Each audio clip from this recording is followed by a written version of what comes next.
নমস্কার সবাইকে, দীপ ডেলি ব্লগের নতুন একটা ভিডিওতে সবাইকে স্বাগত জানিয়ে আমার আজকের ব্লগটা শুরু করলাম। এটা হলো রাধা মাধবের মন্দির, আমাদের বাড়ি থেকে একটুখানি দূরে। সেই মন্দিরে আজকে 4 দিন ব্যাপী উৎসব শুরু হলো। আজকে চতুর্থ দিন উৎসবের।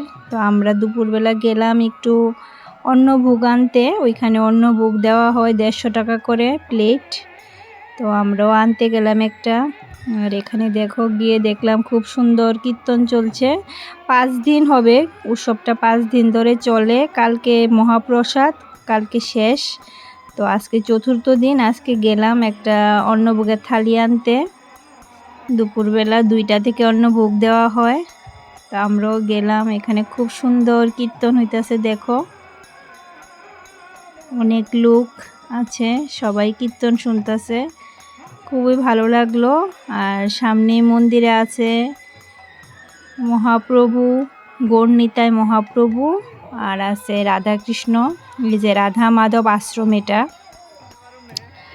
গৌরনিতাই মহাপ্রভু আছে, রাধাকৃষ্ণ আছে। ঠাকুরটি দেখো কি সুন্দর ঠাকুরটি। এখানে ভোগ লাগাইছে, এই যে সামনে সব ঠাকুরের ভোগ লাগাইছে, 12টার সময় ভোগ লাগাইছে এখানে। তো আমরা যাইতে একটু দেরি হয়ে গেছে গা। তো এই যে দেখো খুব সুন্দর কীর্তন, আর এখানে মা বোনেরা সবাই বইয়া কীর্তন শুনতেছে। আর আমিও এখানে দাঁড়িয়ে রইছি। আমি আর আমার হাজব্যান্ড আমরা গেছিলাম দুইজনে দুপুরবেলা। তো ভোগ টুগ নিয়ে এখন আয়া পড়ছি বাড়িতে।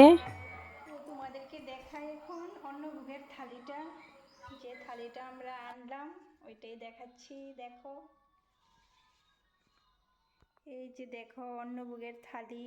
কি কি দিল বলি, একটা মুগ ডাল দিল, মিষ্টি দিল, বুরিন্দা লাড্ডু দিল, পনিরের তরকারি দিল, 2 রকম ভাজি দিল, না 3 রকম ভাজি দিল, কচুর শাক দিল, পায়েস দিল আর অন্ন দিল। দেখলে কেমন লাগলো অবশ্যই কমেন্ট করে জানাবে।